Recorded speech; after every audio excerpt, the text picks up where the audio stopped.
the people working in food safety and quality assurance, they're still going down the freeway at 65 miles an hour. You can't just stop because people are making other decisions like, we're not going to stop production, right? So anytime we're talking about adoption and adaptation with technology, you're talking about a scenario where you're doing this while continually moving down the freeway at break speed. So these challenges have to be understood. And sometimes it doesn't come across as the simple story of the round peg and the round hole, or the one size fits all, or the silver bullet. You have to talk about the complexity of pre, during, and post adoption of technology. And that takes, again, a lot more than just the food safety quality assurance expert. Hello and welcome to the Next Level Supply Chain with GS1 US, a podcast in which we explore the mind-bending world of global supply chains, covering topics such as automation, innovation, unique identity, and more. I'm your co-host, Reid. And I'm Liz. And welcome to the show. Hello, everyone, and welcome to the show. Before we get into our conversation today, when you ate breakfast or lunch or dinner or whatever last meal you ate, did you give any thought to food safety? Think about that for a second. I don't know about you, but I actually take it for granted, the amount that goes into the safety of food, not just in the United States, but globally. And today we have a really special guest. His name is Dr. Darin Detwiler, and he's the CEO and founder of Detwiler Consulting Group. He's been involved with food safety as an advisor, an author, associate professor of food policy and corporate social responsibility at Northeastern University. He's worked with the USDA, the FDA. He is all over the Food Safety Modernization Act and so much more. He's been involved with this for over 30 years. It is truly a personal dedication and journey for him. And he left me inspired, and I hope that he will leave you inspired as well. We talked about a lot of things today: technology, the importance of collaboration, courage, and the importance of having a strategy. So let's jump right into the conversation. Hey, Darin, how are you? Welcome to the show. Thank you very much for having me. Well, we're glad you can carve out some time to be with us today. I'm sorry we don't have Liz with us. Liz had a family emergency she's taking care of. But we really appreciate you carving out the time, as I said. Now, before we jump into our conversation, would you just take a moment and just give a little background on yourself for our audience and just talk a little bit about your experience and what you're doing today? Sure. So I have over 31 years of experience in terms of food safety, and my experiences are a little bit different than I would imagine most people's. I started the food safety business in 1993 after the death of my son to E. coli. I began working as an advisor to the Secretary of Agriculture on a variety of different topics over the years, kind of transitioning out of the Navy. I was a nuclear engineer on a submarine in the Navy. Wow. And a quality assurance inspector. And I didn't really have much experience in the food industry, but I was very aware of standards and inspection criteria and the reason behind them. As one can imagine, if we weren't meeting up to specific specifications, requirements, and inspection criteria for a submarine, you're talking about the loss of a crew in a submarine. And looking at the issues behind food safety at the time, I had been in a situation where when I was conceptualizing, why did I serve in the military? It was the idea of I wanted to serve such that my children would not have to, so there would be a better world for them. And when my son was born, while I was in the service, I was away at sea. And I remember thinking that I was only going to be out to sea on a submarine for about a year into his life. And that I have a whole lifetime to make up that period of time missing as his father figured out the service. So the whole idea of what I was doing with the Navy transitioned well into what I was doing with food safety. Just because I lost my son doesn't mean that my son lost his father. And I would never want to live in a world like that. So trying to help the USDA improve food safety any way I could was a way for me to help achieve that and also try to make some meaning, at least for myself, behind his death. I've served in various capacities, whether it is working with labeling and consumer education with USDA, working as a National Advisory Committee in meat and poultry. I've worked with NGOs and food safety. I have consulted with the FDA and the CDC over the years. But along the way, I became a professor, my doctorate in law and policy. I've been an educator for a very long time, and I've been a professor for over 15 years within this space. And then comes being an author, being a columnist, being an advisor, being a keynote speaker, and basically a rather well-rounded, I would call it, set of experiences that puts me in a position where I have observed and been a part of the evolution of food safety over the last 3 decades. I am almost dumbfounded here, awestruck. You're pulling on so many emotional chords for me personally. I didn't serve in the military, but my father, grandfather, uncles, great grandfather all did. And that's just one. And then having two sons of my own and a daughter and family and all of this. And when you have kids, it changes. And my cousin actually was in the Navy and served in a submarine and was deployed 3 times. And it's different. I wasn't prepared for this today, Darin. I really wasn't prepared for this conversation. But wow, there's so much to pull back here. And we're going to focus and stay in on this food safety aspect. Before we jump in, just tell us a little bit about what you do with your consulting company, because you have Detwiler Consulting Group, LLC. What is the lion's share of the work you're doing there? So again, it's one of those scenarios where I do everything from a lot of keynote speeches. I do a lot of adding to corporate or state level or federal level, sometimes even county level conversations around food safety. I know a lot of us go to these meetings and there's many of the same predictable elements. There's regulatory updates, there's scientific updates, there's teaching about this new technology or new procedures, or here's some data we've accumulated and assessed. And I come in and actually, I did a TEDx talk about this a while back. It used to be that I came in and I talked about 1993 and I talked about my son's death. But over the many years, I have evolved this. I barely talk about, I mean, I do, I'm influenced by that. But I talk about my experiences sitting in boardrooms, meeting with executives, looking at the idea of the legacy of companies and future legacies and what does this mean? And ultimately, I try to put forth a message of hope and encouragement and validation in terms of the work that people are doing and bring together both the academic perspective, the personal perspective, but also that kind of, I guess, if you will, inspirational message. My work is there to improve food safety. And there's so many people, so many great people involved in food safety. And if we can't cultivate and validate and celebrate the courage that it takes them to do their job, then we'll lose that very human element that's needed behind everything we have to do in terms of food safety. The amount of courage that it takes to keep up with the challenges and the stresses and the daily momentum of the work we have to do. And I look at it in terms of this. Look, if I can't be supportive of the work that's being done out there and look at the people in terms of their courage and their Herculean effort in food safety, then who can? So I work with various companies that want to look at their product or their service, their role within food safety. I help them understand the regulatory landscape. I help them understand policies to help them understand the complexities of the landscape. And in many cases, I work with them, whether it's at a conference or at an event. I host podcasts, and sometimes I'm guests, sometimes I'm hosts of podcasts. It is this idea of the positive and constructive discourse around food safety, the evolution of food safety.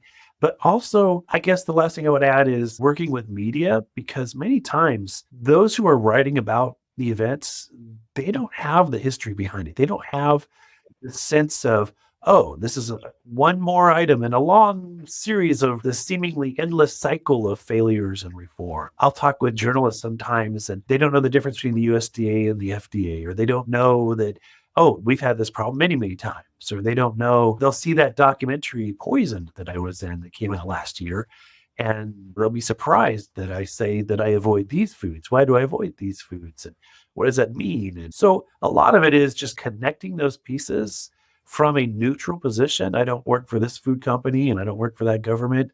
I work with these various companies and entities, NGOs, and groups. And it's a very complex and rich work environment in which my spheres of influence are crossed with so many incredible people.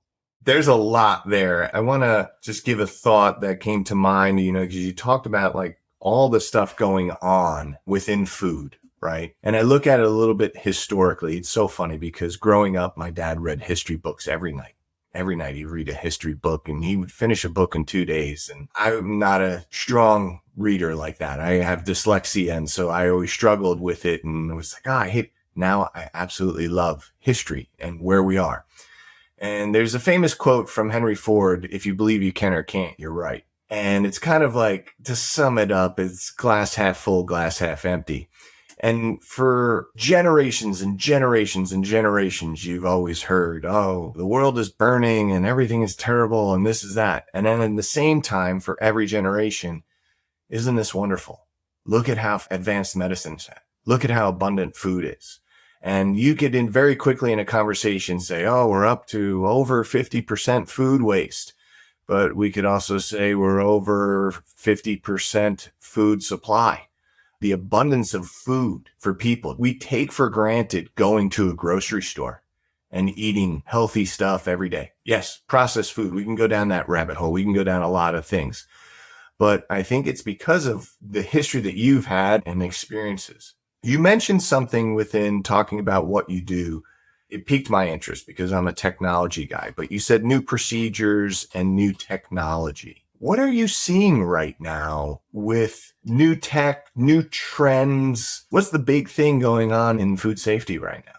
I mentioned earlier Herculean effort, and I'm going to go back to that just for one brief second, because I believe that Herculean effort is this enormous amount of work, strength, and courage. And while I did mention courage as well, we can find how digital solutions, technology, data collection, analysis can help us with the work and strength. What I often find is that when you have food safety, quality assurance leadership who look at technology and innovation, there are two challenges they face. One is that their goals that they want to achieve are not necessarily short term goals.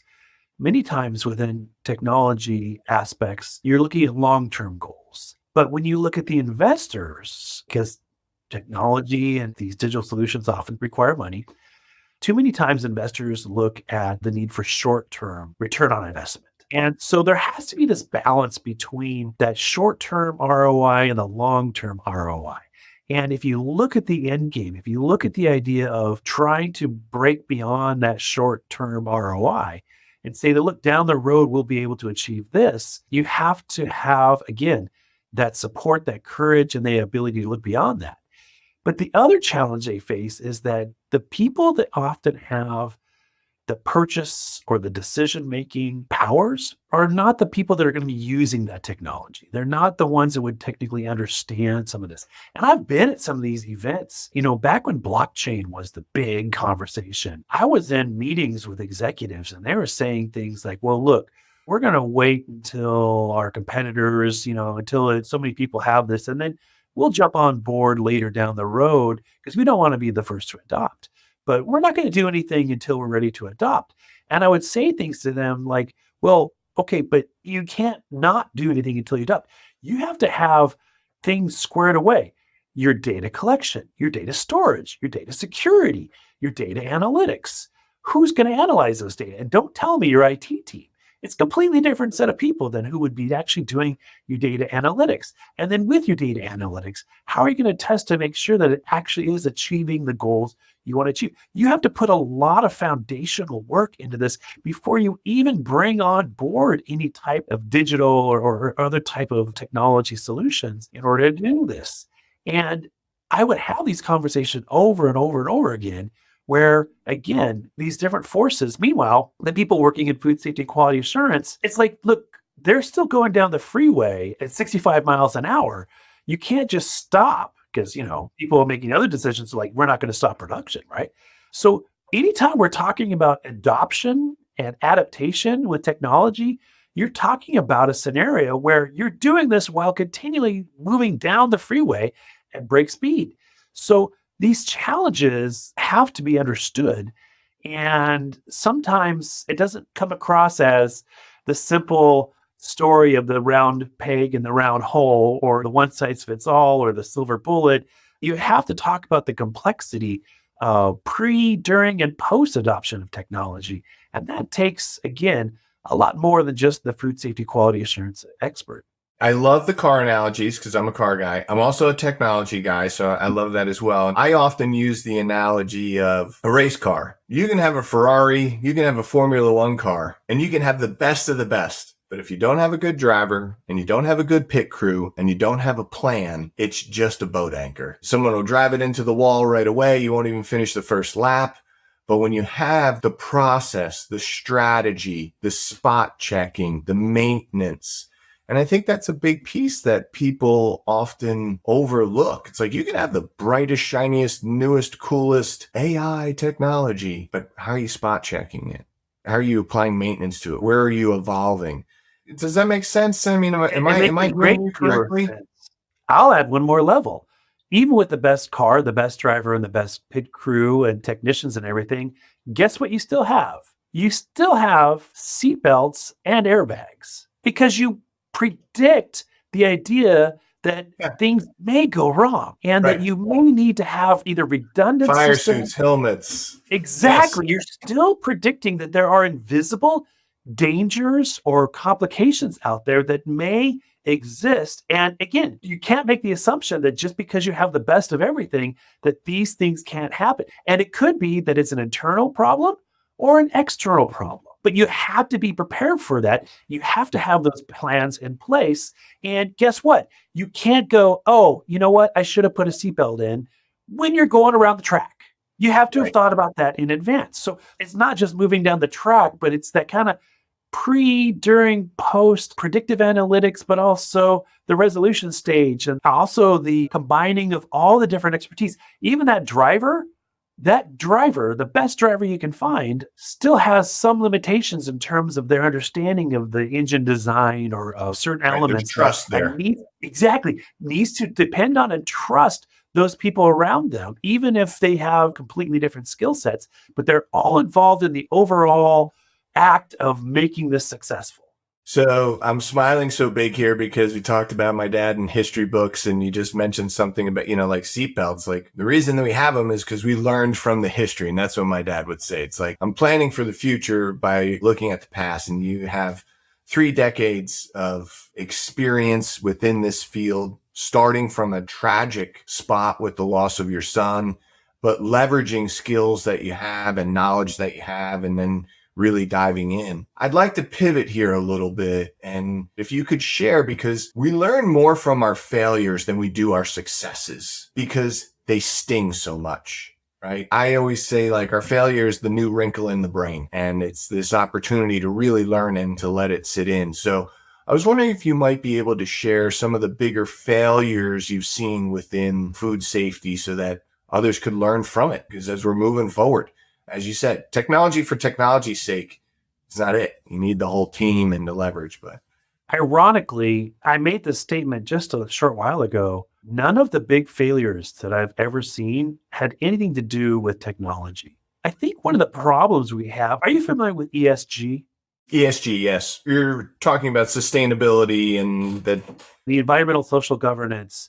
It's a very Yes, financial sector look. Insurance companies and investment companies right. look at this. Carbon footprint monitoring and Exactly. yeah, I bring this up because I think what happens here is that if you look at most of these big food safety failures, you will find that there were other red flags that were there all along. If you weren't waiting for it to be so close to impacting the consumer and look for the red flag, if you're looking at ESG, you would have found other warnings earlier. I've talked with some leaders. I sit down in boardrooms from time to time and I talk with companies and they'll say, well, look, we've had a pretty good legacy when it comes to food safety. After this event we had, look at our legacy. We got this award, we changed this around. I say, well, that's great to look at your past and think about legacy, but let's look at the idea of 30 years from now. 30 years from now, if you're not looking at, in some cases, whoever's at the helm of these companies 30 years from now are likely not even going to have been born or around to have understood what happened in 1993 to really kind of put us into our current era of food safety, right? We can look at an array of technology. We can look at different things, but here's the deal. Think about that job posting and the job description, right? For a C-suite executive, for FSQA leader, whatever. I guarantee we all want courage, but you never see a bullet with the word courage after it. So, how do we attract courage? How do we cultivate courage? How do we validate and celebrate courage? And that is something that I don't see nearly enough. This is why I bring this into the work I do in terms of look, if I don't do this, then how can I ask other people to do it? And if we don't have this, then how are we going to sustain this for the long term? And how are we going to get past even the challenges we can't predict? We need to have that courage. It is such a human element. And what's amazing is the myriad ways you can define courage and explain courage. But we all say at the end of the day, yeah, we want it. That's right. Yeah. It's not easy. My dad would come back to me like, and this is why you need to study history, Reid. We are running out of time. I can't believe the time we're on already, but I do want to close out with at least one of the questions we always ask our guests. One of the questions we always ask, and it's just our interest and just for people to get to know you a little bit, but what's your favorite technology that you're using today? Is personally, professionally, just something that's impacting your life and you're like, yeah, I really value this. Well, what's your favorite piece?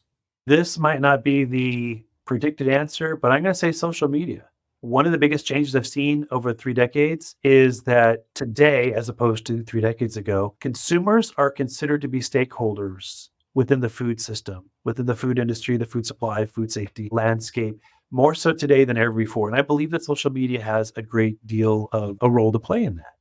We are not only asking questions, we are sharing information. We're contributing like cloud sourcing data. There are studies out there that have proven that in some cases, there's more information that are helping people find people that are ill and even outbreaks through social media because people are quicker to use social media than they are to contact the county health department and say, I'm Exactly. sick with this. We have people that are not only passive, but they're active and they're even generative in terms of information around food safety. One of the biggest successes, I think, with the documentary Poison that I was in is that it generated so much conversation around food safety, people asking questions, people pointing out this, pointing out that. But to me, when I talk to people most often about food safety, it's after it's too late. It's after their child's already in the hospital or after they've already buried a child. And most people are reactive to talk about food safety. But to see with social media that people are talking about food safety, and it's not just the, I got sick from my family reunion. It's the, hey, I'm going to have a family reunion. And what can I do to make sure that grandma and grandpa don't get sick or whatever?